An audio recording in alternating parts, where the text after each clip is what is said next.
어떻게 보면은 하나의 트렌드라고 하는 것도 연결성을 갖기 때문에 이렇게 만들어지는 게 아닐까라는 생각을 갖는 거죠. 되게 연결이 안 될 것 같지만요. 사실상 연결이 가능할 것 같다는 생각도 듭니다. 그래서 제가 이걸 좀 요약해서요. 크게 이런 세 가지 관점에서 오늘 좀 논의를 드리려고 해요. 결국 2024년도의 트렌드는 아까 5개, ROUT, 그다음 그 안에 10개가 있다고 하지만 그걸 크게 한 3가지 정도로 얘기를 하면은 좀 이런 정도로 좀 요약이 되고 중요한 것들을 얘기할 수 있지 않을까 하는 생각이 들었습니다. 그게 계속 6월달부터 우리가 이 강의에서 그동안 논의됐던 DX, 디지털 전환, 그리고 두 번째는 저는 협업과 확장이라고 하는 부분들을 굉장히 중요하게 생각합니다. 나 혼자 할 수 있는 게 아니다. 누군가랑 같이 만드는 거다라는 게 굉장히 중요하다는 생각이 들고요. 그 다음에 지역의 로컬을 중심으로 하는. 그래서 오늘도 뭐 여수에서도 오셨다고 하고 굉장히 여러 지자체에서도 오신 걸 알고 있는데 지역의 로컬성을 얼마나 찾느냐라는 게 가장 미래를 주도하는 트렌드가 될 거다라는 생각을 가져서요. 이 3가지에 대한 이야기를 좀 드리려고 합니다. 사실 이 3가지는 완전 다른 얘기가 아니거든요. 다 연결되는 얘기입니다. 예컨대 사람들이 스마트폰 기술이 발달하고 내가 거기서 정보를 많이 얻고 그러니까 자연스럽게 모든 우리가 관광 기업들이 디지털 전환에 대한 어떤 필요성들을 느끼게 되죠. 사람들이 그러다 보니까 단체 여행이 아니라 개별 여행을 많이 가게 됩니다. 개별 여행이 많이 가는 이유는 스마트폰 정보에 대한 기술의 발달도 있지만 또 어떤 게 있죠? 관광이 일상화됐기 때문이기도 하죠. 굉장히 사람들이 여행을 쉽게 가요. 되게 자연스럽게 갑니다. 예전에 한 번 가고 2번 가고 3번 가니까 단체로 안 가고 나는 개별적으로 여행을 가고 싶어 라는 게 생기게 되죠.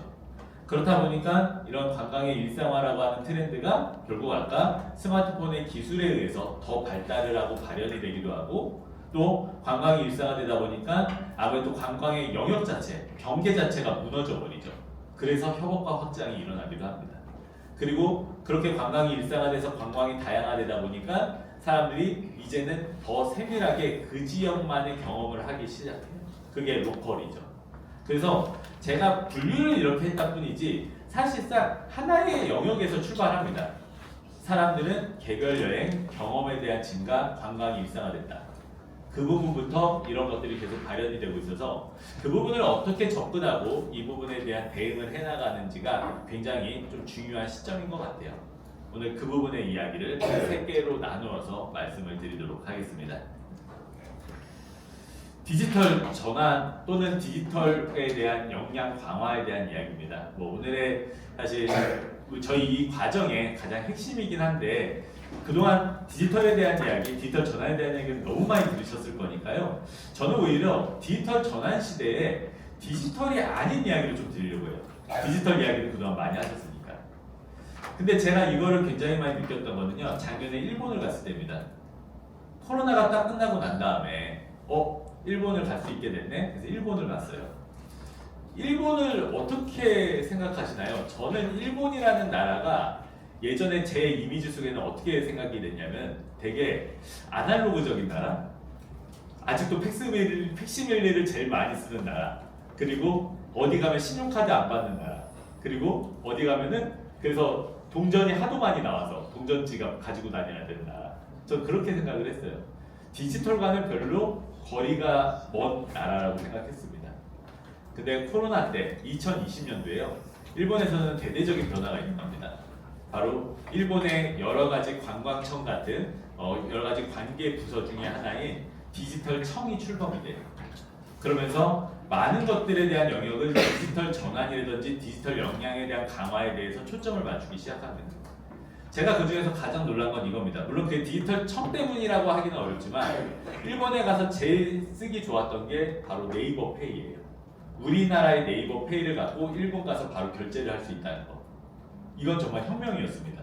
그 동전지가 가지고 다니는 나라에서 우리나라라고 말도 안 해요. 근데 일본에 갔더니 스시를 먹고 거기에 보니까 라인이라고 써 있더라고요. 물론 이제 우리나라의 네이버를 바로 쓸 수는 없고 라인페이라는 거 한번 클릭해서 바꿔줘야 되긴 합니다.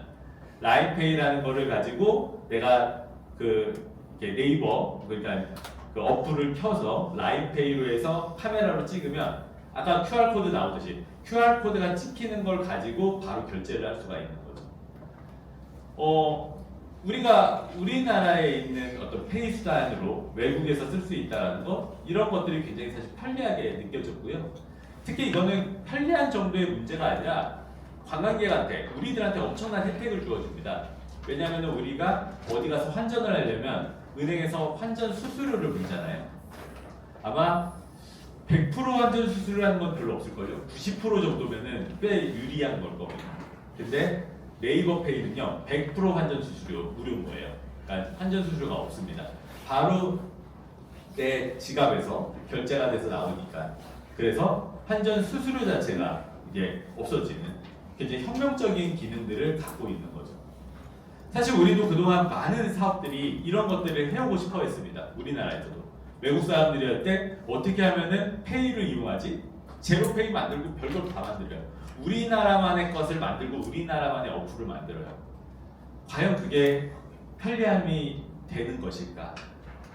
사실 디지털 전환의 핵심은요, 관광객, 이용객들이 지체 없이, 외국어로는 seamless라고 표현을 합니다. seamless하게 이용할 수 있게 만들어주는 게 가장 핵심입니다. 만약에 내가 그걸 이용하기 위해서 어플 깔고 다운로드 받고 그래서 뭔가 그거를 전환하고, 이거는 seamless가 아닌 거죠. 그런 면에서 디지털 청에서는 이런 부분에 대한 핵심을 많이 강조를 하기 시작합니다. 그렇게 해서 일본도 바뀌고 있다는 거, 보수적인 일본도 바뀌고 있다는 건 굉장히 놀라운 지점이 있습니다.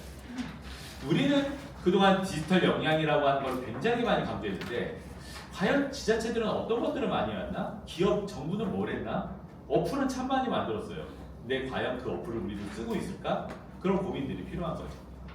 그래서 한편으로는 디지털 시대에서 더 중요한 거는 디지털 기기나 어플에 대한 거를 많이 발전시키는 게 아니라, 과연 사람들이 어떻게 하면 디지털의 저 접근 가능성을 높일지, 또 많은 것들을 본인이 좀 더 이용을 시킬지에 대한 것들이 우리는 좀 핵심적으로 바라봐야 될 것 같습니다. 그런 부분을 좀 얘기를 드리도록 할게요. 잠깐 커피 마시고 가겠습니다. 방금 말씀드렸던 대로, 그래서 디지털 기기를 통해서 우리가 디지털 전환이 이루어진다는 것은 바로 아까 얘기했던 지체 없는 seamless라고 하는 부분의 정보 검색과 예약과 리뷰와 결제가 내 손안에서 모든 게 이루어져야 된다는 거죠. 삼성 KPMG에서 예전에 이런 그림을 그린 적이 있습니다. 사람들은 관광 동기를 얻을 때부터 예약하고 정보 탐색하고 교통, 숙박, 체험, 그리고 관광 이후 단계까지 사람들은 내 손 안에 있는 어플에서 많은 것들을 다 해나간다고요. 그리고 특히나 관광은 관광에서 끝나는 게 아니라 관광 이후에 보통 리뷰를 달고 그걸 다시 보고 재방문을 한다는 거죠.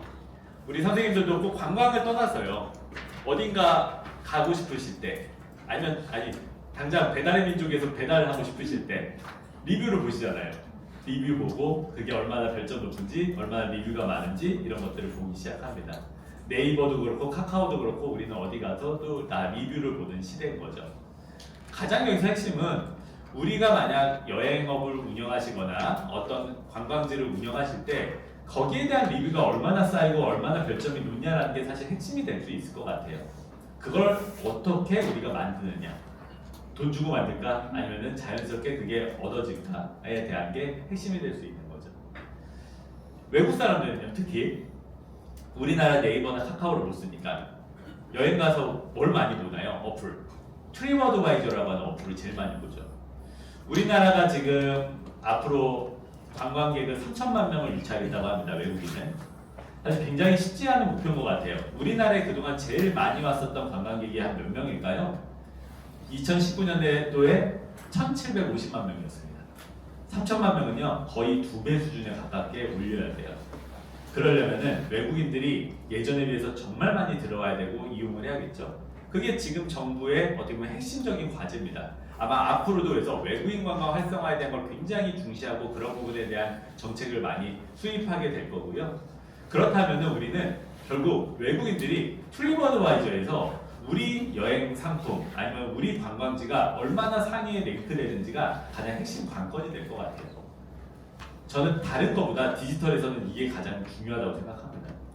그럼 어떻게 늘려야 될까요? 디지털 기술을 많이 발달시켜서 디지털 인력을 채용해서 물론 그것도 방법이겠죠. 하지만 제가 오늘 말씀드리는 거는 제가 디지털을 모르기 때문에 디지털 이외에 대한 걸 가지고 이야기를 드리려고 합니다. 제가 많은 강의할 때마다 꼭 들려드리는 사례예요. 디지털과 전혀 상관없는 루앙프라방이라는 곳. 라오스죠. 라오스에는 세계문화유산으로 선정된 하나의 도시가 있습니다. 루앙프라방이라고 하는 굉장히 이쁜 도시예요. 전설의 도시예요. 우리 선생님들 여행 가보셨나요? 라오스 루앙프라방? 가보셨으면 아마 아실 텐데 굉장히 고즈넉해요. 뭐가 뭐 되게 유명하고 그런 건 없어요. 그냥 유명하다고 하면은 폭포, 자연 폭포, 꽝시 폭포라고 하는 폭포 유명하고요. 그 산이 있는데 이렇게 조망할 수 있는 푸시산 이런 게 유명해요. 그냥 사람들이 머물기 좋은 곳입니다. 순수한 곳이에요. 사람들 정말 순수해요. 그래서 많은 사람들이 거기 가면요 한 달 정도 보통 머물다 옵니다.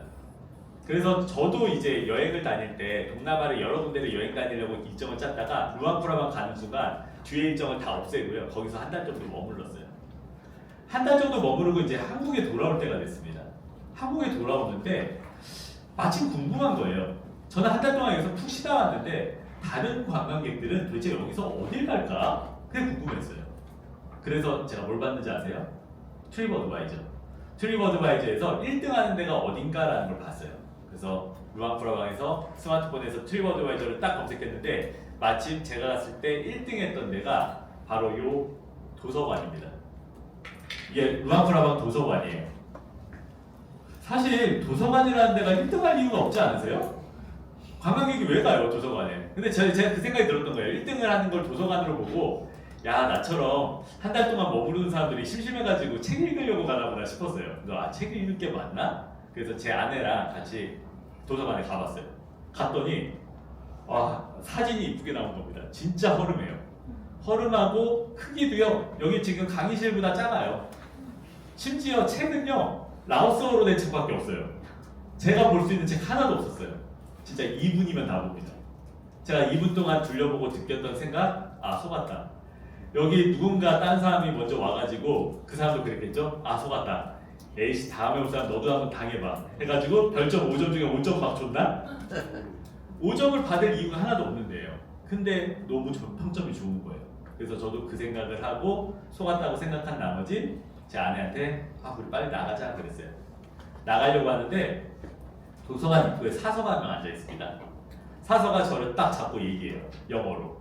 제가 영어를 그렇게 잘하지 못해요. 뭐라고 하는 거야? 갤럭시 S24가 있었으면 잘 통역됐을 텐데 그때 그게 없었으니까 이렇게 한번 들어봤더니 책을 하나 사래요. 무슨 책을 사? 봤더니 라오스어로 된 동화책을 팔래. 이거 사서 뭐예요? 제가 읽지도 못하는 거. 근데 어떠세요? 외국에 가가지고 누군가가 이렇게 얘기했을 때 이게 괜히 싸울 수도 있잖아요. 이게 잘 언어가 안 통하니까. 그리고 여기가 어차피 도서관이니까 입장료도 안 냈거든요. 그리고 뭐 라오스어로 된 책 저 집에 가져가면은 여행 갈 때마다 기념품 많이 이렇게 모아요. 기념품으로 가져갈 수 있을 것 같은 거예요. 그래서 물어봤습니다. 얼마냐고. 그랬더니 라오스 돈으로 달라는데 우리나라 돈으로 한 사람에 한 2,000원 정도 하더라고요. 싸니까 하나 사주자. 그래서 라오스 돈 2,000원 정도를 내주고 그 책 사서 가지고 가려고 그랬어요. 근데 이 친구가 저 다시 잡아요. 너 잘못 알아들었대요. 그 책 사서 가져가라는 게 아니라 사서 기부하라는 거래요. 진짜 속았어요. 저 나가면 얘네가 기부할지 안 할지 어떻게 알아요 그거. 물론 거기 기부함이 있어요. 있기는 거기 뽑고 나가래요. 근데 왠지 저 나가면 그 책 그 기부함에서 빼가지고 딴 사람한테 또 팔 것 같아요. 속았다. 근데 어떻게 해요? 싸울 수도 없으니까. 읽을 것도 아니니까. 그래서 기부함에다 뽑고 나왔습니다.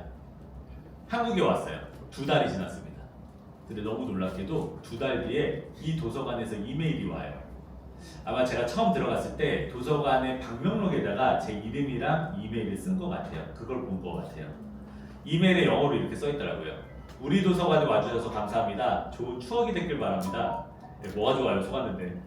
근데 그 이메일에 사진이 동봉됐거든요. 그 사진이 바로 이 사진입니다. 진짜 책이 기부된 사진. 저는 딱 한 권만 사가지고 꽂아놨는데 여러 개의 사진을 책을 꽂고 그걸 트럭으로 가지고 와서 지역의 아이들한테 보여주고 다 나눠주는 사진이래요. 어떠세요? 저는 이거 본 순간 너무 고마웠어요. 너무 감동적이었어요.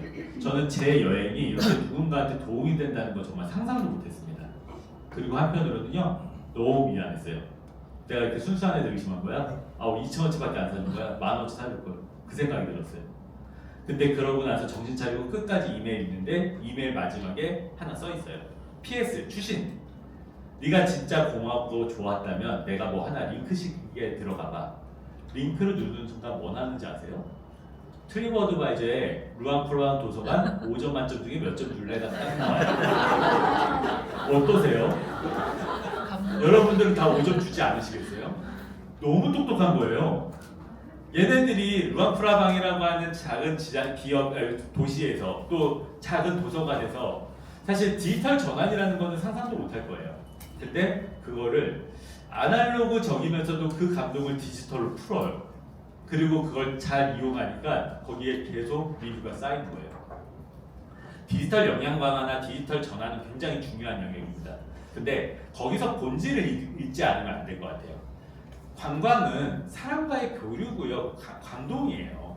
그럼 그 감동을 오프라인에서 느낄 수 있게 해줘야 되거든요. 그걸 온전히 느끼면 사람들은 자연스럽게 리뷰를 달게 돼 있습니다. 우리도 배달면 중에서 시켜 먹으면 다 리뷰 달 것 같지만 거의 안 달죠. 근데 어떤 면에서는 딱 음식을 받았는데 손글씨로 시켜주셔서 감사합니다 이런 거 서비스 주면 그래도 감동받지 않겠어요? 그런 부분에 하나하나 사실 서비스라는 것도 굉장히 중요한 것 같아요. 그래서 저는 언제나 이렇게 얘기하는데 관광이나 서비스에서는 100 플러스 1이 100일이 아니라 200이 되기도 한다고 생각해요. 100을 생각했는데 거기다 1을 더하면 사람들은 그것 때문에 200을 갖고 리뷰를 단다는 거죠. 그래서 디지털이라고 하는 부분에서 우리가 놓치지 말아야 될 거는 디지털에 대한 기술을 활용하되 실제로 사람들이 거기서 호응을 하고 역량에 대한 것들을 직접 시키는 것은 오프라인에서의 감동이다. 그 부분에 대한 것들을 언제나 생각하신다면 훨씬 더 요번에 이런 교육 이후에 사업들에서도 좀 적용 가능하시지 않을까라는 생각을 갖게 됩니다. 디지털이라고 하는 전환 관점에서요. 또 굉장히 중요한 게 저는 디지털 시대에 과연 사용자들에 대한 어떤 콘텐츠 제작자들의 어떤 마음을 좀 읽어야 된다고 생각해요. 예를 들어서 요새는 많은 사람들이 다 인플루언서고 다 콘텐츠를 생산합니다. 다 인스타 하시면은 인스타에서 사진 찍고 올리는 것도 다 콘텐츠를 생산하는 거죠.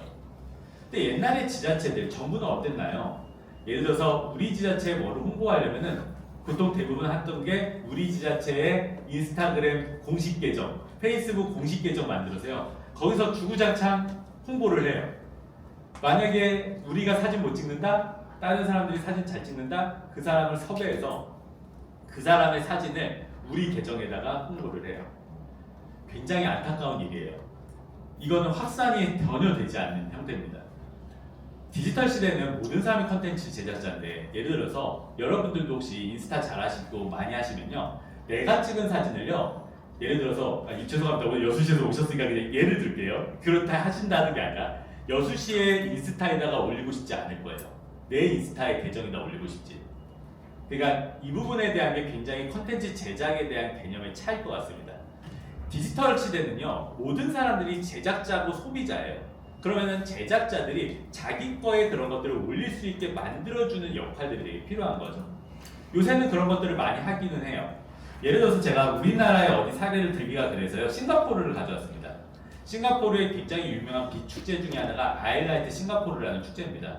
빛으로서 모든 것을 만드는 축제니까 사진이 되게 중요해요. 그래서 언제나 사진 컨테스트를 엽니다. 근데 사진 컨테스트를 열 때 그 컨테스트 사진 찍는 거를 아일라이트 싱가포르 축제위원회에다가 제출해가지고 자기네 인스타에다 올리는 게 아니라 읽어보시면 모든 사람이 다 자기 계정에다가 올리라고 해요. 인스타에다. 그리고 대신 해시태그로 아일라이트 싱가포르만 달아주세요. 그러면 내가 해시태그를 통해서 다른 사람들 걸 다 보고 난 다음에 거기서 평가를 할게요가 되게 됩니다. 그러니까 컨테스트 하나도 이제는 제작자와 소비자가 모두 각각이기 때문에 그거를 어떻게 표현을 해주고 어떻게 가지고 가고 확산을 하는 게 더 필요한가라는 거를 얘기를 하게 되는 거죠. 만약 이렇게 된다면은 예를 들어서 한 지자체의 계정에 있는 사람만 그걸 보는 게 아니라 각각의 사람들이 있는 계정에 있는 사람들이 다 확산돼서 보는 거니까 훨씬 더 홍보에 대한 확산 효과가 높겠죠. 그래서 이런 부분에 대한 어떤 방식들, 이런 형태가 더 필요하다는 생각이 듭니다. 그래서 디지털 시대에서 디지털 전환과 역량 강화는 필수고 거기에 그걸 어떻게 감동을 주고 확산을 할 것인지 이런 부분에 대한 고민들도 좀 필요해 보인다는 생각이 듭니다. 특히 조금 더 아마 나아간다면요. 저는 디지털 전환과 디지털 홍보 마케팅에서의 제일 중요한 부분은 바로 분석이 정량적으로 계량적으로 가능하다는 게 굉장히 중요한 부분일 것 같습니다. 구글 같은 데서요. 구글 어널리틱스를 통해서 구글 사용자들에 대한 여러 가지 이용에 대한 접근 방식들을 다 분석을 하기 시작합니다. 나는 구글 검색 안 하는데 아마 그러신 분 많을 거예요. 우리나라에서는. 근데 그래도 여러분들은 구글을 반절 이상 쓰실걸요? 갤럭시 쓰시면. 핸드폰이 아이폰이 아니신 경우는 다 안드로이드 폰이기 때문에 구글 기반으로 해서 아마 그게 분석이 다 되실 거고요. 내가 아이폰이라 하더라도 유튜브를 보시면 다 구글 기반의 여러 가지 검색됐던 내용들이 다 나오기 시작합니다. 구글 어널리틱스가 얼마나 강하게 작동을 하냐면요. 물론 이거는 분석에 대한 것들을 더 어떤 기관에다가 요청을 해야겠지만 현대자동차가 이런 걸 했더라고요. 현대자동차가 자기네 그 판매 대리점에 오는 사람들이 오기 전에 어디에서 어떠한 영상을 가장 많이 봤는지, 그리고 그 영상이 현대자동차 영상인지 혼다인지 뭐 벤츠인지 뭐 BMW인지 이걸 비교하고 어디에서 영상의 어떤 지점을 가장 오랫동안 봤는지를 이렇게 분석을 해요. 그러면서 과연 우리의 경쟁 상대가 누구고 대리점까지 오프라인까지 오기 위한 온라인의 영상은 어떻게 가져가야 될지를 만들기 시작합니다. 그만큼 최근에 기업들은 정말 다양한 곳으로 이런 어널리틱스를 통해서 구체화하는 것들을 만들기 시작하는 거죠. 이제 관광도 그런 지점까지 왔다고 생각합니다. 예를 들어서 이런 게 가능하겠죠. 이건 뭐 국가적인 얘기긴 한데요. 우리나라보다 이제 일본이 훨씬 더 외국인들이 많이 가잖아요. 그러면은 일본을 외국 사람들이 구글에서 검색할 거란 말이에요. 재팬 투어, 스시. 그러면요. 그렇게 검색하는 순간 구글 검색창 바로 옆에다가 하나를 우리는 띄울 수 있겠죠. 일본도 좋지만 1시간 반이면 오는 한국 서울은 어떠세요? 스시도 좋지만 훨씬 더 맛있는 비빔밥은 어떠세요? 그런 창을 띄울 수가 있죠. 이게 대표적으로 보통 하이제킹 마케팅이라고 합니다. 하이제킹을 시키는 거예요. 이런 것들을 훨씬 더 디지털 시대에서 더 다양하게 가지고 갈 수 있는 게 지금의 방식들이에요. 그래서 오늘 제가 요거는 뭐 핵심은 아니기 때문에 요 정도가 있다라는 부분으로 말씀을 드리고 한번 조금 더 접근을 해보셨으면 하는 생각이 듭니다.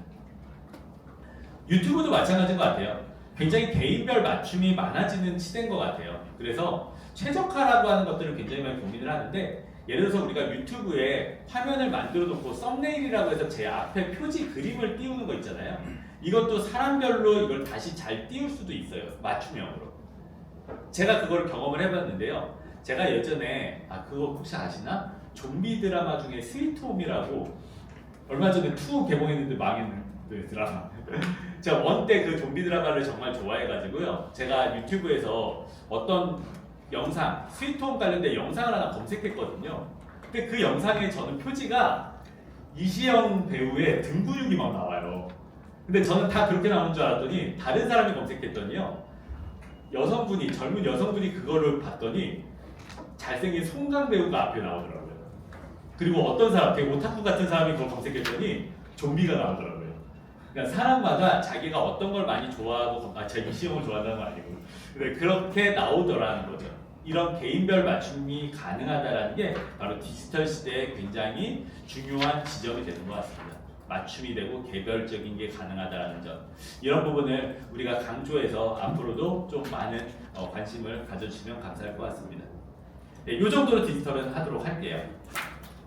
두 번째는 협업에 대한 얘기입니다. 협업과 확장. 제가 강아지를요 굉장히 오랫동안 키우다가 지금은 다 하늘나라로 보냈는데, 강아지 키울 때 언제나 관심은 얘한테 얼마나 편안한 옷을 입혀줄까였어요. 좀 강아지 안 키우시는 분들 이해 안 되시죠? 제일 편안한 거는 사람의 어떤 감촉을, 사람의 옷 같은 감촉을 느끼는 내복 같은 거. 그래서 제가 검색해서 샀던 게 이거예요. 게리아스. 비아이시에서 나왔어요. 아니 비화시에서 나왔는데 사람의 옷을 입는 사람의 메리아스를 이렇게 만드는 데서 개 옷을 만들었다는데 얼마나 괜찮겠어? 사모게 되지 않겠어요? 아마 강아지 좋아하시고 옷 사시려고 하는 사람은 기본적인 다른 어떤 강아지 옷보다는 이런 옷을 입히고 싶어 할 것 같아요. 그게 바로 협업입니다.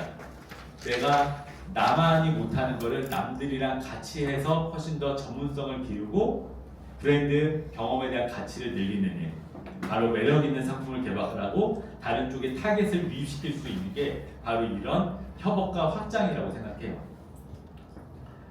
협업과 확장은요 굉장히 매력을 증진시킵니다. 우리 보통 한옥 되게 이쁘다고 하잖아요. 저도 그런 줄 알았어요. 아 물론 이뻐요. 근데 제가 북촌 한옥마을에 몇 군데를 이렇게 돌아다니다 보니까 이쁘긴 한데 한옥만이 있으면요, 한옥 공간만 있으면 뭔가 허전해 보이는 거예요. 저도 그렇게 생각했는데 다른 어떤 사람도 그렇게 생각했나 봅니다. 그래서 이 한옥을 훨씬 더 이쁘게 보이는 데 있어서 이런 식으로 한옥의 공간에 좀 더 생활용품을 기피한다든지 마당을 이렇게 이쁘게 꾸몄을 때 한옥이 훨씬 더 이쁘게 보인다는 것을 생각해낸 것 같아요. 그래서 이거를 프로젝트로 진행합니다. 이 프로젝트의 이름은 행복잡당이라고 하는 프로젝트입니다. 이 행복잡당 어디서 했냐고요? 왼쪽 오른쪽 밑에 행복이 가득한 집 잡지에서 했어요. 행복이 가득한 집은 보통 집에 여러 가지 인테리어나 이런 거를 보여주는 데죠. 한옥을 보여주는데 한옥을 그냥 보여주는 게 별로 매력이 덜한 거예요. 아 이렇게 뭔가를 협업할 수 있으면 훨씬 더 좋겠다. 생활용품 인테리어 작가 같이 해서 했더니 훨씬 더 공간이 매력적으로 보인다는 겁니다. 이런 게 바로 협업인 것 같아요. 우리가 물론 되게 잘 알고 있다고 생각하지만 우리가 아닌 다른 전문가들이 봤을 때 훨씬 더 매력을 느끼게 할 수 있는 것, 그래서 훨씬 더 영역을 확대할 수 있는 게 협업과 확장의 대표적인 사례인 것 같아요. 전통 민화라고 하는 거, 민화 요새 젊은 사람들이 누가 와요? 민화전 이런 거 하면요 아무도 안 가요 미술관에. 근데 이 민화전은 대박 났습니다. 보시다시피 민화긴 민화인데 만화가 같이 있는 민화. 독특하죠? 그게 가보고 싶잖아요. 되게 유명한 사람이 했어요. 팝아티스트 낸시랭. 낸시랭이 맨날 여기 고양이 달고 있는 친구 있죠? 그 친구가 자기의 고양이와 관련된 거를 이런 식으로 조선 민화랑 콜라보를 해서 만들었습니다. 굉장히 인기 많았어요. 내가 민화만을 좋아하지 않았던, 예를 들어서 뭐 좀 젊은 친구들도 낸시랭이라는 작가를 좋아했거나 팝아티스트를 좋아했거나 아니면 이런 약간의 좀 독특한 콜라보를 좋아했던 친구들이 굉장히 많이 방문을 하기 시작합니다. 바로 협업과 확장이라는 것은 어떻게 보면은 더 이상 색다를 거 없는 관광 상품의 시대에서 색다른 거를 만들어낼 수 있는 가능성을 보여주는 게 가장 핵심이 될 것 같아요. 좀비 좋아하니까 좀비 얘기 한번 더 해볼게요. 제가 좀비 정말 좋아하거든요. 네, 좀비 드라마나 영화 보시면 어떠세요? 인류가 다 멸망하죠. 그래서 보통 아포칼립스라고 합니다. 이 인류가 멸망한 좀비 영화를 보면요, 딱 보면은 끝까지 살아남는 애들이 있고, 아, 쟤 꼭 죽겠네 하는 애들이 있어요. 아, 쟤 죽겠네 하는 애들 어때요? 혼자 뛰쳐나가는 애들, 혼자 살겠다고 가는 애들 다 죽어요. 네, 영화나 드라마의 얘기지만. 그래도 마지막까지 살아남는 걸 보면 끈끈이 함께 하려고 그러고 뭔가를 이렇게 해나가려고 하는 친구, 착한 친구가 다 살아남죠. 저는 그게 물론 영화 드라마의 얘기긴 하지만 굉장히 중요한 시사점이라고 생각합니다. 인류가 멸망한 진짜로 완전히 다 피폐해진 상상에서 혼자 살 수 있을까? 누군가랑 같이 해나가야 되지 않겠나라는 생각이 드는 거죠. 글쎄요, 코로나 시대 때 저는 관광은 좀비 세상이었다고 생각합니다. 멸망했다고 생각해요. 우리는 더 이상 관광이라는 게 없다고 생각했습니다.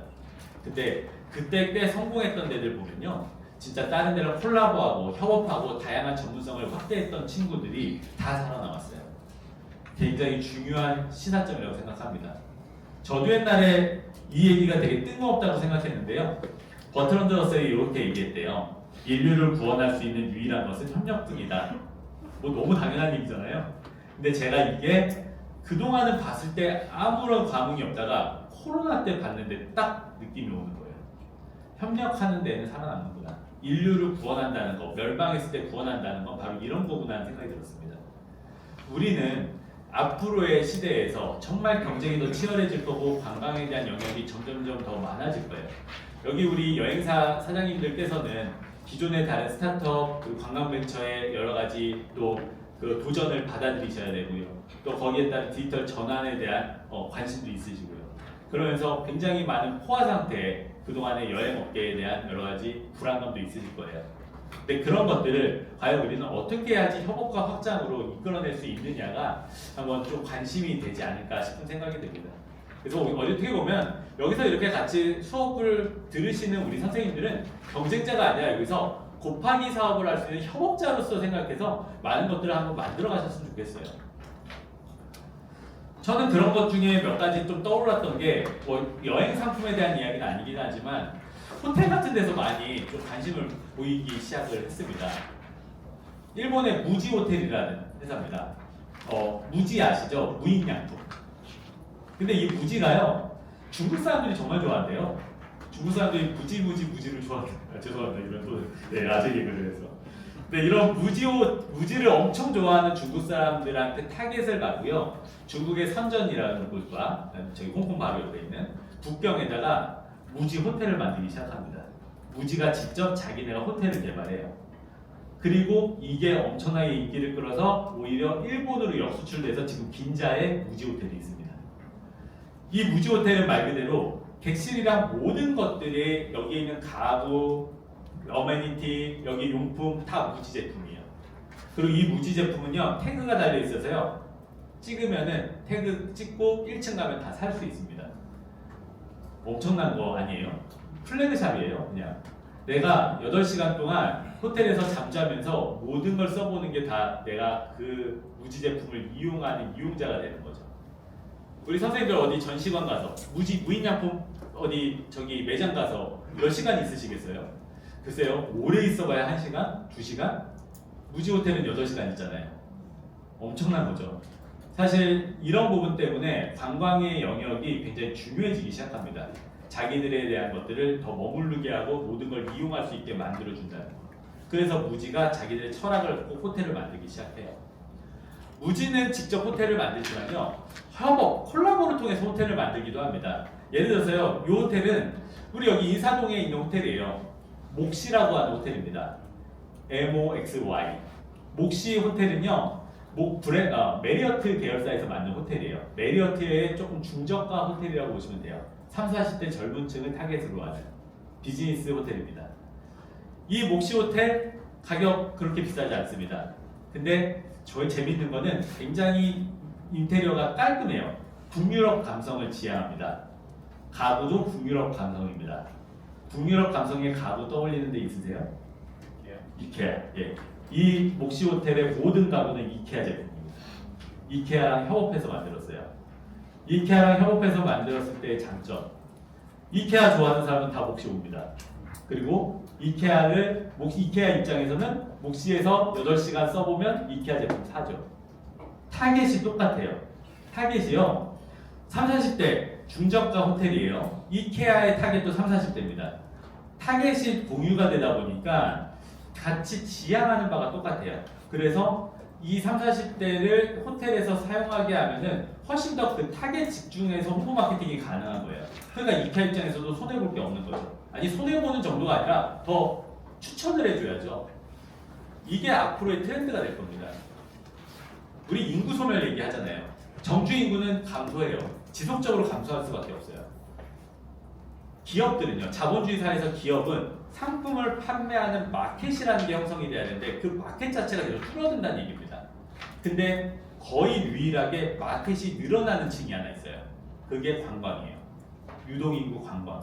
이거는 이상하리만큼 계속 늘어나요. 뭐 언제까지 늘어날지 모르겠지만 계속 늘어나요. 그럼 당연히 시장 자체는요, 그쪽으로 바뀔 수밖에 없어요.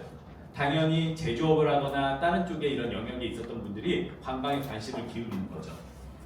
우리 호텔도 이케아랑 같이 협업했으면 좋겠는데 이제는 그런 게 꿈이 아니에요. 이케아가 오히려 돈다발 싸들고 와서 좀 해주세요라고 해야 될 판이에요. 그런 요인만 잘 만들어내면 그거를 몫이는 잘 만들어낸 거죠. 그래서 이러한 형태들의 콜라보가 많이 만들어지기 시작합니다. 그런 콜라보는 아까 같이 협업이 만들어지기도 하고 기업이 관광으로 진출하기도 하죠. 관광 이외의 기업들이 그래서 요새 관광으로 많이 진출해요. 가평에 더 스테이 힐링 파크라고 하는 곳입니다. 수목원 겸 리조트예요. 나인블럭이라는 혹시 카페 아세요? 대형 카페? 나인블럭 만든 회사에서 만들었어요. 그래서 여기 안에도 나인블럭 엄청나게 큰 카페가 있습니다. 근데 나인블럭 만든 이 회사는요, 관광이나 음식 만드는 회사 아닙니다. 구두 만드는 회사입니다. 구두 소다라는 구두. 혹시 골프 치시면 보그너라는 그 의류 수입하는 회사예요. DFD 그룹이라고 하는데 이 DFD가 만든 회사입니다. 거기서 이런 리조트를 만들기 시작해요. 이런 리조트를 통해서 훨씬 더 다양한 타겟층들을 관광의 영역으로 끌어들이고, 그래서 혹시 나인블럭 카페 가보시면 아실 거예요. 1층에서 구두 팔아요. 되게 좀 황당해요. 아니 왜 카페에서 구두 팔지? 네, 구두 만드는 회사니까요. 그러니까 그런 것들을 같이 융합하기 시작합니다. 더 대표적인 거 있죠? 시몬스 테라스. 이천에 있는 시몬스 공장에 대한 것들을 이런 식으로 해서 관광이나 여가에 대한 사람들을 유입하기 시작하죠. 이유는 너무 확실해요. 시몬스는 언제나 에이스 침대한테 뒤졌거든요. 그래서 시몬스가 자기네 타겟을 젊은 층으로 바꾸기 시작합니다. 젊은 층, 더 여가나 관광의 경험을 좋아하고 또 경험 소비를 하는 층이기 때문에 이들한테 경험을 할 수 있게 만들어주자라는 형태들을 가져가기 시작합니다. 그래서 꽤 많이 따라잡았다고 하죠. 아직도 에이스 침대가 1등이지만 그래서 시몬스 침대의 진출 전략이 이런 식으로 꼭 관광이라고 하기는 어렵지만 경험과 관광, 여가라고 하는 영역을 확대하는 전략을 갖기 시작한 거죠. 제가 여기 갔다 와서 이 사업을 하고 싶다라고 제가 되게 느꼈던 것 중에 하나가요.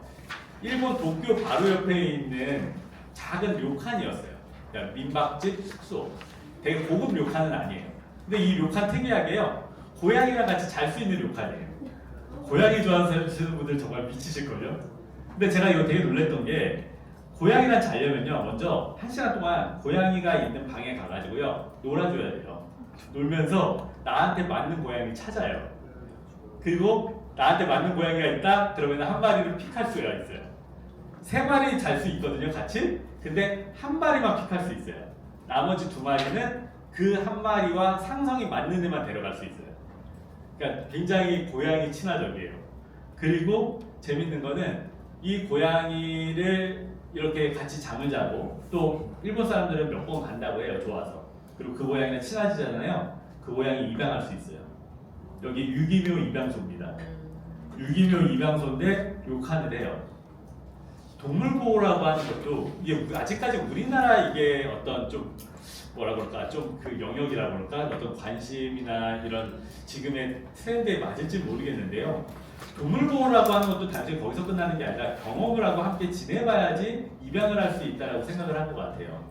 그래서 이런 형태들로 복합하는 것들이 굉장히 좀 눈에 띄더라고요. 그래서 영역에 대한 파괴라고 하는 게 저는 굉장히 좀 중요하고 다양한 사업들을 만들어낼 수 있다고 생각합니다. 관광체험도 그래서 융복합적인 확장을 되게 좋아하죠. 사람들이요 하나 관광 상품을 딱 만들고 거기를 경험하면요 하나의 경험만 하는 게 아니라 되게 다양한 경험을 하고 싶어요. 제가 작년에 여러 여행 상품을 경험했던 것 중에 제일 제가 최고라고 생각했던 게 바로 이겁니다. 경복궁에서 하는 달빛 비행이라고 하는 상품이에요. 문화재청에서 후원을 하는 상품입니다. 비싸요 이거. 문화재청에서 돈을 후원을 하지만 지원을 받지만 1인당 6만 원짜리예요. 6만 원 2시간 동안 합니다. 6시에 경복궁이 문 닫고 나면은 이 사람들만 우리들만 오붓하게 딱 초청을 해요. 초청을 한 다음에 그 다음에 할 거는요 소주방에 가서요 딱 왕의 도시락을 먹습니다. 그리고 그 도시락을 먹고 난 다음에 궁궐을 둘러보는데 장독대에 가면은 뭐 그냥 장독대잖아요. 근데 거기에 여기 보시면 장금이랑 있을 거예요. 장금이가 이렇게 나와가지고 상궁이 같이 이렇게 막 짧은 이런 공연을 보여주고요. 마지막에 향원정에 가면 또 임금이 나와서 임금이 이런 여러 가지 공연을 보여주고 같이 셀카도 찍고 그렇게 해줍니다. 음식과 공연과 그다음에 이런 해설이 같이 어우러지고 야간의 경관이 어우러지니까 정말 다양한 경험들을 하게 되는 것 같아요. 그리고 확실하게 얘네들이 되게 이런 뭐라 그럴까요? 이 알바생들도요 되게 몰입감 있게 하더라고요. 제가 이제 먼저 가서 티켓 바꾸려고 저 티켓 바꾸러 왔습니다. 정한수입니다 했더니 일리로 가시지요. 이런 거예요. 그러니까 여기 있는 친구들 자체가 다 완전히 그런 어떤 말품부터 해서 모든 게 거기에 동화되게끔 만드는, 그래서 굉장히 어떤 일탈적인 경험을 하면서도 융복합적인 경험을 했던 게 굉장히 저는 좋았습니다. 최근의 여행 상품은 이런 다양성을 굉장히 융복합적인 경험을 많이 중요하게 생각하니까요. 협업과 확장이라는 지점에서 한번 보셨으면 좋겠다는 생각이 듭니다. 네, 그래서 협업과 확장에 대한 이야기도 한번 이야기 드려봤어요. 마지막 이야기는 제가 로컬에 대한 이야기를 하려고 합니다. 오늘 사실 가장 중요한 이야기인데요. 저는 아까도 이야기 드렸지만 이런 트렌드라고 하는 것들 중에 가장 핵심은 여행의 일상화라고 생각해요. 모든 거의 기초는 지금 관광이 일상화됐다고 생각하거든요. 어렵게 생각하지 않고 사람들이 이제 굉장히 쉽게 여행을 떠나는 거죠. 여행을 일상처럼 가면요, 다양해질 수밖에 없습니다. 그리고 그 다양해진 게 훨씬 더 많아지면 보통 로컬로 귀결돼요. 한번 예를 들어 볼게요. 여행에 대한 취향이요, 요새 사람들마다 다 달라요. 어떤 사람은 휴양을 즐기려고 가고요, 어떤 사람들은 강행군파가 있기는 합니다. 휴가를 딱 냈는데 나 휴가 냈으니까 좀 푹 쉬다 와야지 하는 사람도 있고, 어떤 사람은 어떻게 낸 휴가인데 강행군을 해야지 하나라도 더 봐야지 하는 사람이 있죠. 루트를 짜는 것도요, 어떤 사람은 먹는 거를 중심으로 짜는 먹방 여행파가 있는 반면에 어떤 사람들은 먹는 거야 맨날 먹는 건데 관광 명소파가 있어요. 먹는 것도요, 어떤 사람은 난 그 지역에 가면 비싸지만 가장 맛있다는 음식 다 먹어볼 거야, 미슐랭 레스토랑 다 가볼 거야 하는 사람도 있는 반면에 어떤 사람들은 미슐랭 거기 가봤자 느끼하기만 하고 나 다시 호텔 오면 라면 끓여 먹어야 될 것 같아, 비싸기만 해, 그런데 안 가 하는 현지 길거리 음식파가 있습니다. 그리고 이런 친구들이 정보를 얻는 방법도요, 블로그에 나온 데 다 가봐야 돼 하는 블로그 맹신파가 있는 반면에 또 어떤 사람은 블로그 나온 데 그거 다 광고야, 나는 발길대로 갈 거야 라는 사람도 있죠. 그죠? 사람들이 이렇게 되게 다양해요. 이유는 여행이 일상화됐기 때문이에요. 첫 번째 여행 가면요, 보통 루트 다 똑같습니다. 우리 선생님들 프랑스 파리 가시면 처음 어디 가시겠어요? 에펠탑 가시겠죠. 뭐 에펠탑, 몽마르트 언덕, 뭐 샹젤리제 거리, 루브르 박물관, 세네갈 유람선 거의 똑같아요. 근데 두 번째 가시면요, 이번에는 에펠탑 물론 가시는 분도 계실 것 같아요. 근데 웬만하면 안 가실 것 같고요. 첫 번째 안 갔던 데 가시려고 하실 것 같아요. 디즈니랜드, 뭐 어디 오르쉐 미술관 좀 안 갔던 데 위주로 가실 것 같아요. 근데 만약 세 번째 가면요, 이번엔 에펠탑 안 가실 것 같아요. 세 번째쯤 가시면 아마 파리지행처럼 생활해 보시려고 하지 않으시겠어요? 그게 오늘의 핵심입니다. 처음에는요 다 똑같아요, 루트가. 근데 두 번째 가면은 다양해져요. 세 번째 가면 더 다양해져요. 마지막에는 로컬로 귀결돼요. 내가 거기에 살아보는 사람처럼. 에어비앤비의 모토 있죠? 그래, 여행은 살아보는 거야. 바로 그렇게 살아보면서 현지와 동화되기 시작합니다. 그래서 로컬이라는 게 굉장히 중요해져요. 지금의 이미 사람들은요, 여행이 일상화됐고 다양해지기 시작했어요. 그 중에 일부는 이미 로컬로 돼서 로컬 경험들을 원하는 사람도 있는데, 이제 많은 사람들이 로컬로 다시 뛰어들 거예요. 우리만의 로컬이 뭘까라는 걸 굉장히 찾아내는 게 중요하죠. 근데 사실 굉장히 어려운 부분입니다. 그 로컬을 찾아낸다는 거는 우리 지자체, 우리 기업이 그거를 발굴해내야 되는, 브랜드를 발굴해내야 되는 일이거든요. 그게 굉장히 핵심이 될 것 같아요. 제가 그런 것 중에 제일 잘했다, 그리고 여기는 아마 많은 사람들이 아시는 부분일 텐데, 이거 넘어갈게요. 여기는 언제나 추천드립니다. 제주 해녀의 부엌이에요. 혹시 안 가보신 분들 계시면 여기는 무조건 내일이라도 제주도 표 끊고 가보시기를 바라겠습니다. 이 제주 해녀의 부엌은 물론 우리 관광 벤처 기업은 아닙니다. 관광의 기업은 아닌데 관광객을 대상으로 하다 보니까 뭐 관광과 관련된 여러 가지 상을 많이 수상하기도 했어요. 저 성산의 출봉이 보이는 성산읍 종달리라고 하는 작은 어촌 마을에 가면요, 작은 어판장을 개조해서 만든 이 해녀의 부엌이 있어요. 여기는 해녀가 직접 물질을 해서 잡은 꿀소라라는 해산물을 먹을 수 있는 레스토랑인데, 단순히 로컬 푸드로서의 기능만이 아니라 이 음식을 먹기 전에 여기 오른쪽에 계신 해녀 할머니가 직접 나와서 자기의 이야기를 연극으로 들려주십니다. 극장식 레스토랑이에요. 사실 굉장히 의미가 있어요. 그리고 극장식 레스토랑을 통해서 해녀에 대한 이야기를 다 들려주고 딱 음식을 먹는데, 이게 제주지라는 걸 느낄 수 있습니다. 물론 해녀는 제주만 있지 않죠. 여러 군데 있는데 제주 하면은 해녀가 떠올리고 또 해녀하면 왠지 제주가 떠올리면서 그걸 굉장히 잘 브랜드로화로 만든 것 같아요. 그리고 제가 이 브랜드를 만든 여러 가지 포인트 중에 좀 되게 감동을 받았던 몇 가지 포인트가 있는데요. 이거를 만드신 분이요. 여기 이분이세요. 김하원 대표라고 지금 나이가 31살이에요. 굉장히 젊죠. 이 젊은 친구가 어떻게 이걸 만들었나 싶어요. 근데 이 친구는요. 제주도 출신입니다. 그 초중고등학교 제주도에서 학교를 나오고 대학과 대학원을 한예종 한국예술종합대학 연극을 전공했어요. 자기가 가장 잘할 수 있는 걸 갖고 다시 지역으로 갔습니다. 할머니가 해녀세요. 할머니한테 그동안 들었었던 이야기 가지고 여러 가지 이런 연극을 가지고 자기의 이야기를 만들기 시작해요. 근데 그 이야기를 만들 때 너무나 로컬 같지 않게 만들었습니다. 무슨 소리야? 로컬이 되면서 전 여기서의 핵심은요. 로컬을 관광상품 하려면요. 로컬을 로컬로서만 끝나면 안 된다고 생각해요. 로컬을 로컬로만 비교되는 순간 사람들한테 호응을 못 받습니다. 예를 들어서 해녀는 언제부터 뭘 했고 뭘 잡고 어디서부터 뭘 잡고 이런 거는요. 사람들이 관심이 없어요. 여기서 이야기하는 거는 해녀 그 이상의 이야기를 합니다. 연극 이야기를 하면 제가 이게 스포일러가 되니까 연극 끝난 다음 얘기 하나만 들려드릴게요. 연극이 다 끝난 다음에요. 사회자가 나와서 할머니한테 물어봐요. 인터뷰를 해요. 할머니는 다시 태어나면 뭐가 되고 싶으세요? 다시 해녀가 되고 싶으세요? 물어봐요. 할머니가 뭐라고 하셨을까요? 할머니가 이러세요. 네. 아니, 나는 다시 태어나면 초등학교에 가고 싶어 이래요. 어렸을 때부터 학교도 가지 못하시고 물에 뛰어드셨대요. 아마 그 시대 때의 여성, 아니 사실은 제주도니까 섬이니까 더 그랬겠죠. 여자가 무슨 공부야, 일이나 해. 우리 오빠 남동생 뒷바라지만 했대요. 해녀는 정말 힘든 일을 합니다. 저는 사실 잘 모르는데 숨을 참고 들어가야 되다 보니까 가끔 동료가 죽기도 한대요. 그러면은 그날은 슬퍼할 수 있는데 그 다음 날은 다시 물에 뛰어들어야 된대요. 너무 힘들었대요. 그리고 자기는 누가 해녀가 세계문화유산이다 막 이런 얘기 하는데 자기는 어디 가서도 자기가 해녀라는 말을 못했답니다. 왜? 해녀란 말을 하는 순간 자기는 배우지 못한 사람인 걸 알게 되니까. 그래서 부끄러웠답니다. 그 이야기를 듣는데 사람들이 다 울어요. 그리고 마지막 나가는데 할머니 손잡고 할머니가 왜 부끄러워요? 할머니 때문에 그렇게 다 가족들이 잘 살아왔는데 할머니 고생하셨습니다. 감사합니다. 이런 이야기를 듣는 지금이 가장 보람을 느끼신대요. 이런 이야기가 있는 곳입니다. 로컬이지만요. 사실 이게 해녀만의 이야기는 아닌 것 같아요. 누구나 공감할 수 있고 우리의 옛날의 이야기 그리고 모두가 같이 거기에서 느낄 수 있는 것들을 얘기를 해주니까 확실하게 더 많은 감동을 느끼게 되는 것 같아요.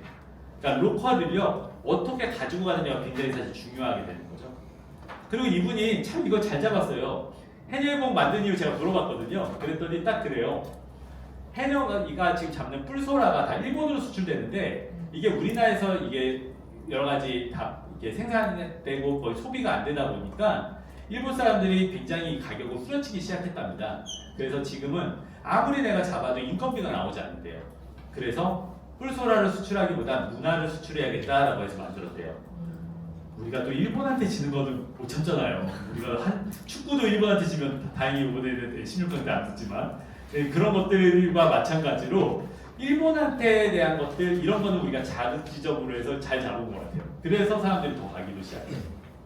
그리고 할머니와 청년들이 직접 만듭니다. 해녀의 연극 이야기를. 그래서 지역 상생을 한다는 거. 그리고 또 하나 제가 이분이 참 대단하고 느꼈던 게 이 31살의 이 대표님이 제가 한번 물어봤거든요. 앞으로 해녀의 부엌의 꿈이 뭐냐고. 글쎄요 저한테 누가 그런 걸 물어보면 이럴 것 같아요. 저는요 매출액 한 20억 정도 하고요. 뭐 예를 들어서 저기 한 3, 5점까지 내서 이렇게 확장하는 게 꿈이에요. 근데 이러면 너무 속물 같나요? 이분이 저한테 그러시더라고요. 앞으로의 해녀의 부엌의 꿈은요.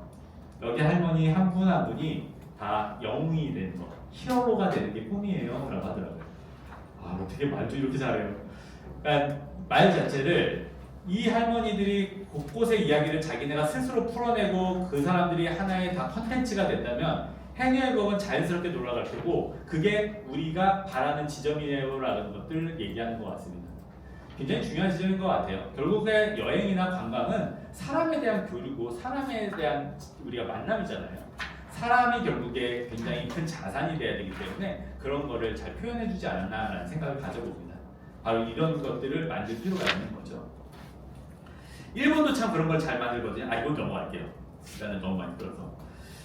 예를 들어서 일본에서는 잘하는 게요. 기업과 협업하는 거 되게 잘해요. 로컬과.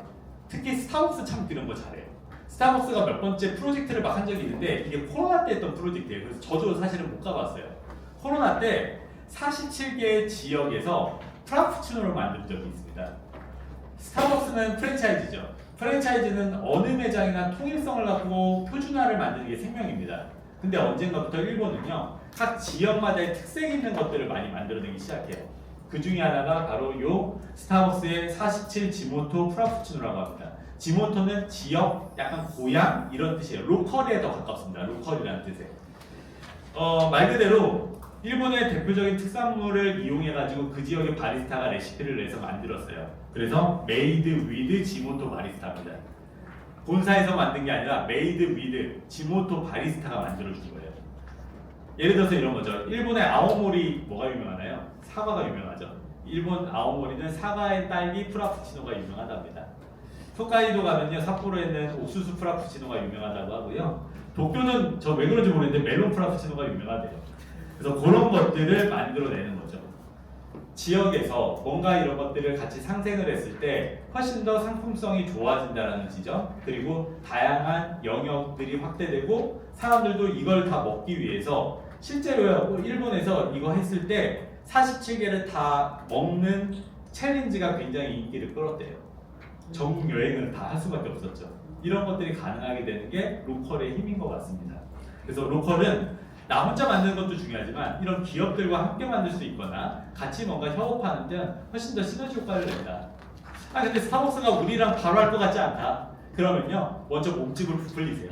여기 계신 분들이 같이 뭔가를 로컬과 관련된 걸 만들어내시면서 그거를 하나의 브랜드로 만들고 스타벅스한테 제안을 하는 것도 방법이 되겠죠. 로컬은요, 옛 것만을 지키는 게 로컬이 아닙니다. 그러니까 로컬은 말 그대로 전통이 아닙니다. 로컬 하면요, 왠지 막 그렇게 떠올려요. 경주의 한옥 카페. 근데 한옥 카페 맞아요. 로컬이에요. 근데 한옥 카페에 가서 먹는 것들 보면요, 사람들이요, 쌍화차 안 마시잖아요. 보통 다 빵이랑 커피를 많이 먹습니다. 소비자들은 되게 이율배반적이어서요, 로컬이라고 이야기하지만 실제로 소비하는 게 로컬이 아닌 게 많아요. 그리고 로컬 같은 거를 소비하는 것도 꽤 많습니다. 다시 얘기해서 그 지역의 로컬성이라는 거를 갖고 어떻게 관광객들이 더 소비하기 좋은, 선호할 수 있는 걸로 확대를 시키느냐가 훨씬 더 중요한 지점이 될 것 같아요. 제가 작년에 일본 갔을 때, 아까 그 우리 디지털 네이버페이 썼을 때요, 일본 전통 찻집이라고 해서 도쿄에 있는 로컬 맛집 찻집이라고 해서 갔었던 겁니다. 근데 너무 놀랍게도요, 어떻게 차를 내려요? 커피 내리듯이 내리죠. 전 이런 거 처음 봤어요. 사실 제가 이거는 좀 보여드리기 싫어요. 이거 제가 여기 와서 사업하고 싶은 거거든요. 근데 이게 저는 굉장히 충격적이었던 게, 이러면서도 이걸 로컬 전통 찻집이라고도 하네? 실제로 전통은 아닌데 굉장히 이렇게 독특하게도 이걸 변형을 하네라는 게 되게 좀 특이했습니다. 근데 알고 봤더니 일본은 우리나라와 달리 좀 커피 문화가, 드립 커피 문화가 좀 많잖아요. 그러니까 아마 그런 거에 익숙해지고 젊은 사람들이 차를 안 마시다 보니까 이런 걸 고안해낸 것 같아요. 사실 사기예요. 저도 이거 보고 나서 야 대단하다 싶었는데 아무리 봐도 이상한 거예요. 왜냐면은 차는 뜨거운 물이 우려져야지, 이거 이렇게 물 부으면 밑으로 내려가잖아요. 안 우려지는 거예요. 그래서 이게 뭘까 싶었는데 봤더니 저 뒤에요, 스위치가 있어요. 스위치 딱 닫으면은 물이 이렇게 머금고 있어요. 그리고 딱 빼면은 물이 내려오는 거예요. 사기인데 어찌됐건 보이는 거는 그렇게 보이지 않는다. 많은 사람들이 그래서 여기서 인스타 많이 찍고 갑니다. 사기든 아니든 간에 사람들이 어떤 걸 원하고 그걸 어떻게 소비자들이 원하는 걸로 보여주는지에 대한 것들을 고민했다는 것, 그리고 그것도 로컬이라는 것들, 이런 것들이 굉장히 중요한 지점인 것 같습니다. 예컨대 이런 거죠. 우리나라에요, 부산 영도에 가면요, 무명일기라고 하는 북한 문화 카페가 있습니다. 커피숍이에요. 이 무명일기에서 브런치 파는데, 브런치가 굉장히 많이 인기 많은 게 저 오른쪽 밑에 있는 그 영도 소반이라고 하니까 저기 도시락이에요. 영도 소반. 이게 옛날에 영도 사람들이 배 타고 나갈 때 먹었던 도시락인데요. 옛날 사람들이 먹었던 게 지금 시대에 얼마나 맛있고 이게 입맛에 맞겠어요. 현대식으로 좀 재해석했어요. 그래서 되게 깔끔하고 건강식에다가 좀 맛있게 만들어냈습니다. 근데 이름은 영도 소반이에요. 사람들도 알아요. 이거 옛날에 먹었던 거랑 다르구나. 현대식이구나. 근데 그래도 예전에 영도 사람들은 이렇게 우리가 가지고 나가서 먹고 했으니까 그런 거를 우리도 한번 느껴보겠다라는 거. 그런 것들을 지향하는 게 바로 로컬의 힘인 것 같아요. 로컬은 정체되어 있는 게 아니라 지금의 현대 사람들이 어떤 것들을 원하는지 소비하게 만드는지를 굉장히 많이 우리가 연구를 해야 되고 그게 관광객들 입장에서 어떻게 받아들이는지가 굉장히 중요합니다. 그래서 그 관광객들이 받아들이는 형태들로 소비하게 하는 거. 로컬 성을 가지면 되는 거지 진짜로 로컬 같은 뭐 보존을 해야 되거나 우리가 그런 것들을 지향해야 되는 건 아닌 것 같아요. 그런 부분들을 잘 감안해서 우리들의 브랜드를 만들어낸다면 훨씬 더 좀 재미있는 것들을 좀 추구해내지 않을까라는 생각을 가져봅니다. 이건 넘어갈게요. 마지막 장인데요. 제가 오늘 일본 얘기들을 좀 많이 드리면서 좀 찾아봤던 게 있어요. 작년에 일본이요. 관광 입국 추진 기본 계획이라고 우리로 따지면 이제 관광진흥 계획이에요. 요거를 제 4차를 내게 됐습니다. 2023년도에. 근데 참 놀랍게도요. 옛날이랑 똑같아요. 그러니까 그게 나쁘다는 말이 아니라 10년 전이든 15년 전이든 일본은요. 그때 추진됐던 정책이 약간의 변형은 일어나되 일관성을 가져요. 근데 우리는 물론 이제 일본의 특성은 정권이 잘 안 바뀌죠. 정권이 안 바뀌고 이제 그런 보수적이라는 거. 근데 우리는 정권이 바뀌면 모든 정책이 다 엎어져요. 일관성이 없는 경우가 되게 많죠. 그래서 관광 입구 추진 기본 계획을 보면요. 기본적인 골자는 옛날에 아베노미스 때 지방 상생 정책과 굉장히 유사합니다. 그래서 말 그대로 관광 입국이기 때문에 외국인 관광 정책인데 내용들을 보고 거기에 인바운드 회복에 대한 예를 들어서 여러 가지 성과 지표들을 보면요. 지방에서의 얼마나 여행이 늘어나는지 지방에 대한 것들에 대한 로컬을 얼마나 중시하는지가 거기에 드러나요. 외국인 관광과 로컬 관광, 내국인 관광은 전혀 다른 게 아니다. 그거를 같이 한다는 게 굉장히 중요해서 그런 부분을 함께 보여줬다라는 지점이 굉장히 좀 특이해서 좀 보여드렸고 어떤 면에서는 그래서 아까 얘기했던 여러 가지 트렌드들은 다 연결성을 갖는데 그 중에서 특히 로컬에 대한 이야기들은 앞으로도 훨씬 더 디지털 시대에도 강화될 거다라는 거를 말씀을 드릴 수 있을 것 같습니다. 네. 이상으로 제 이야기는 여기까지 하도록 하고요. 한 20분 남았는데 지금부터는 질의응답을 하도록 하겠습니다. 우리 대표사님이 오셔서 같이 하시는 거예요. 네. 박수 한번 부탁드리겠습니다. 네, 감사합니다.